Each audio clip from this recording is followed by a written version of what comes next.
akira icyubahiro cyawe Mana, uri mwiza ibihe byose.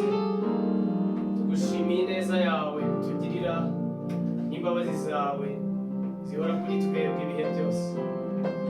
Turi imbere y'ubwiza bwawe ngo turamye izina ryawe. Ngaho mwami duciye bugufi ushyirwe hejuru kandi uhembure imitima y'abantu bari bwumve izi mesaje. Urakoze Yesu, tubisenze twizeye mu izina rya Yesu, amen.